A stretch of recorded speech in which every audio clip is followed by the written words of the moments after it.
ಇದೆಂತ ಕೊಳಲ್ ಹಿಡ್ಕೊಂಡ್ ಬಂದಿದ್ದೀರಿ? ನೀನೇನು ತಮಾಷೆ ಮಾಡ್ಬೇಡ. ನಾನು ನನ್ ಕೊಳಲು ಕೇಳಿದ್ರೆ ಹರಿಪ್ರಸಾದ್ ಚೌರಸ್ತಿಯ ಕೊಳಲು ನೋಡ್ತಾನೆ ಏನಾದ್ರೂ ಒಂದು ಆಗ್ಬೇಕಲ್ಲ, ಸಮಯ ಕಳಿಬೇಕಲ್ಲ. ಸರಿ, ಅದಕ್ಕೆ ಕತೆ ಹೇಳಿಯಾ? ಈಗ ಸ್ತ್ರೀಲೋಕವನ್ನ ನಾವು ಮುಂದುವರಿಸ್ತಾ ಇದ್ದೇವಲ್ಲ. ಹೌದು. ಸರಿ ಸರಿ. ಕಥೆಯ ಶೀರ್ಷಿಕೆ ಅವ್ವ ಕರೀತಾರೆ ಬಾರಕ್ಕ. 2 ಪಾತ್ರಗಳು, ಅಕ್ಕಮ್ಮ ಮತ್ತೆ ನಾನು. ಸರಿ ಸರಿ. ಅವರು ಅಕ್ಕಮ್ಮ, ನಾನು ರಶ್ಮಿ. ಸುಮಕ್ಕ ಲೇ ಮಾರಾಯ್ತಿ, ಯಾಕೆ ಕೂಗ್ತೀಯೇ? ನಾನ್ ಇಲ್ಲೇ ಇದ್ದೀನಿ. ಅವ್ವ ಕರೀತಾರೆ, ಬರ್ಬೇಕಂತೆ. ಯಾಕಂತೆ? ನನಗೇನ್ ಗೊತ್ತು. ಸುಮಕ್ಕನ ಕರಿ ಅಂದ್ರು, ಬಂದು ಹೇಳಿದೀನಿ ಅಷ್ಟೇ. ಯಾಕೆ? ರಾಜಿ ಬಂದಿದ್ದಾಳ? ಬಂದೂ ಆಯ್ತು, ಹೋಗಿಯೂ ಆಯ್ತು. ಇಷ್ಟು ಬೇಗ? ಅಲ್ಲವೇ ನಮ್ಮನೆಗೆ ಬರೋದು ಬೇಡವಾ?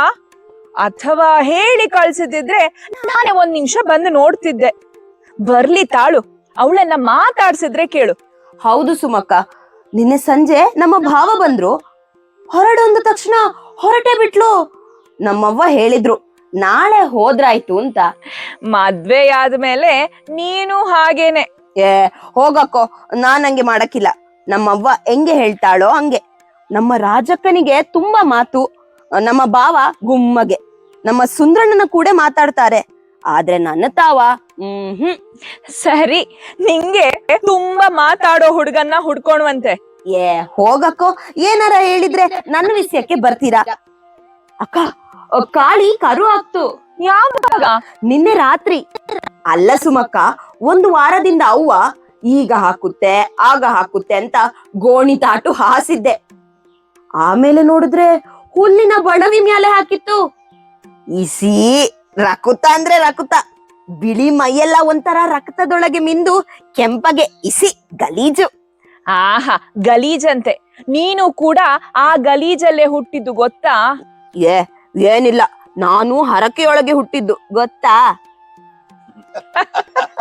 ಯಾಕೆ ನಗ್ತೀರಾ? ಅದೆಲ್ಲ ಇರ್ಲಿ. ಅದೆಲ್ಲ ಹೆಂಗಸರ ಕಥೆಯನ್ನು ನೀವು ಸವಿತಾ ನಾಗಭೂಷಣ್ ಬಿಡಿಸಿ ಹೇಳ್ತಾರೆ. ಅದೆಲ್ಲ ಇರ್ಲಿ. ಕರುಗೆ ಏನ್ ಹೆಸರಿಡ್ತೀಯಾ? ಕಾಳಿ ಆತು, ಕೆಂಪಿ ಆತು, ಬೆಳ್ಳಿನೂ ಆತು.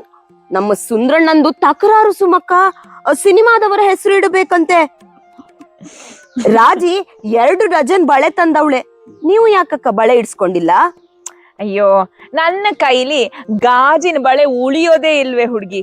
ಬಟ್ಟೆ ಒಗಿಬೇಕಾದ್ರೆ ಲಟ್ ಲಟ್ ಅಂತ ಒಡೆದೇ ಹೋಗುತ್ತೆ. 1 ಡಜನ್ ಬಳೆ 4 ದಿನದಲ್ಲಿ ಫಟ್ ಫಟ್. ನೋಡಕ್ಕ, ಇವು ಹೋದ ಗೌರಿ ಹಬ್ಬದಾಗ ತೊಡ್ಕೊಂಡಿದ್ದು, 1 ವಾರ ಒಡೆದಿದೀಯ ನೋಡಿ. ನೀನು ಜಾಣೆ.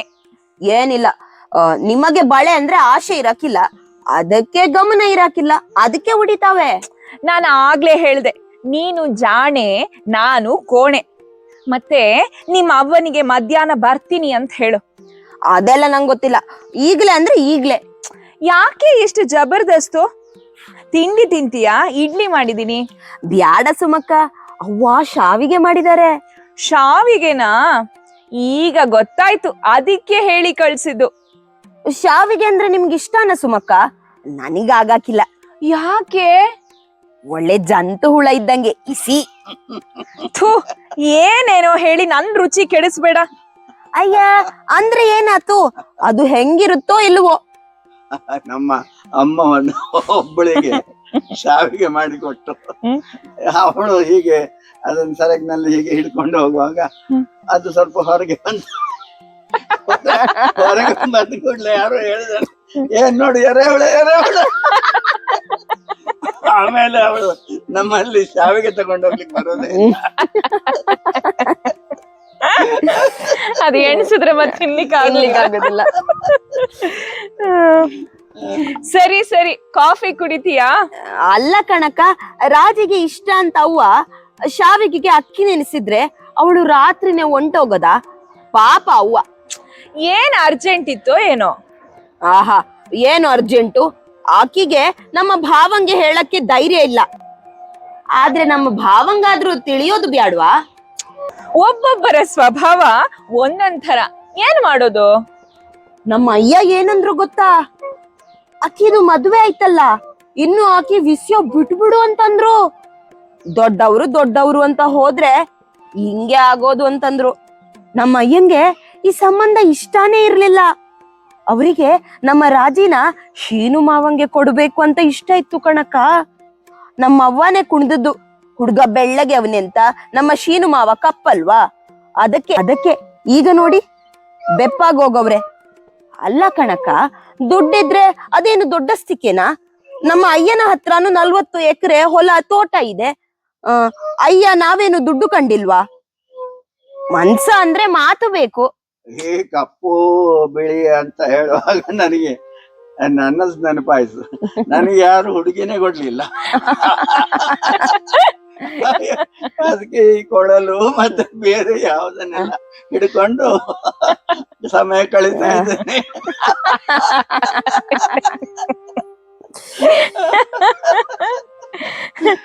ಏನೇ ಇಷ್ಟಿಷ್ಟು ದೊಡ್ಡ ದೊಡ್ಡ ಮಾತು? ಇಲ್ಲ ಕಣಕ್ಕ, ನಮ್ಮ ಅಯ್ಯ ನಮ್ಮ ಅವ್ವಂಗೆ ಹೀಗೆ ಹೇಳ್ತಾರೆ, ಅದೇ ನಾನೂನು ಹೇಳಿದ್ದು.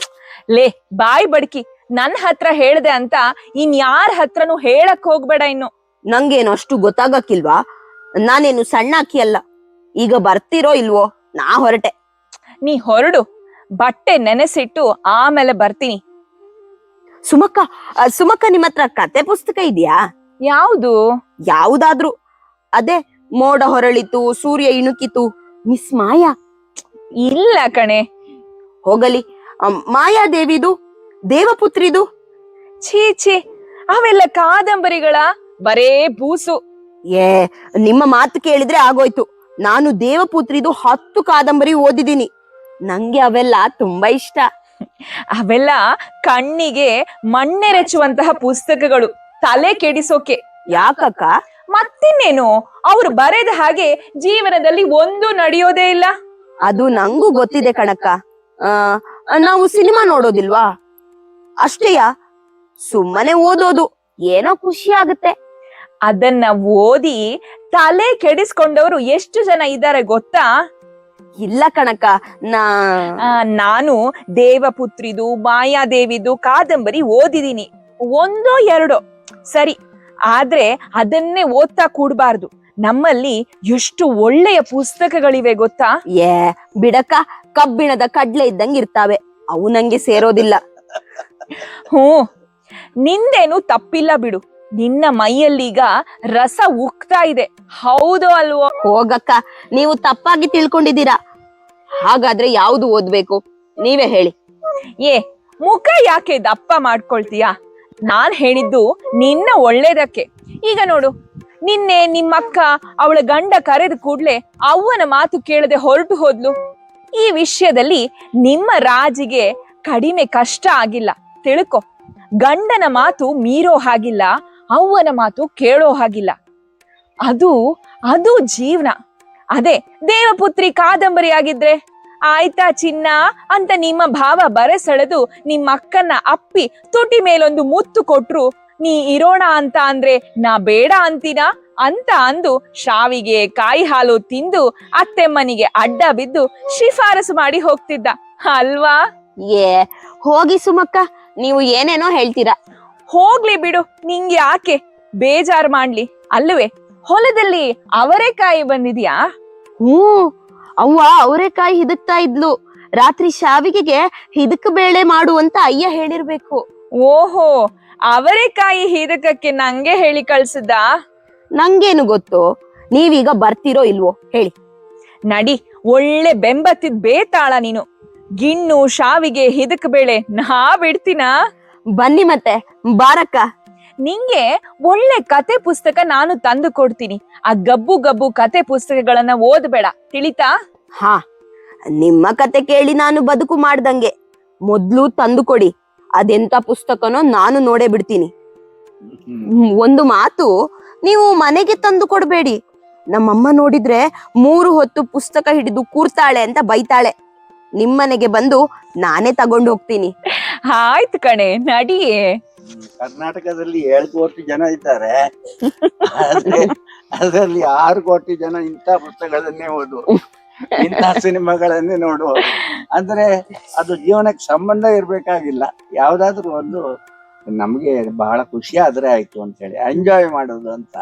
ಈಗೀಗಂತೂ ಆ ರಕ್ತ, ಆ ಮಚ್ಚು, ಆ ಕೊಲೆ, ಆ ಒಂದು ವಿಪರೀತ ಶೃಂಗಾರ, ವಿಕೃತ ಶೃಂಗಾರ ಇದನ್ನೆಲ್ಲ ನೋಡುವಾಗ ಈಗೀಗಂತೂ ಒಂದು ಈ ವಿಕೃತ ಶೃಂಗಾರಗಳನ್ನೆಲ್ಲ ನೋಡುವಾಗ ಅನಿಸ್ತದೆ ಕಾಲ ಯಾವ ರೀತಿ ಹೋಗ್ತಾ ಇದೆ ಅಂತ.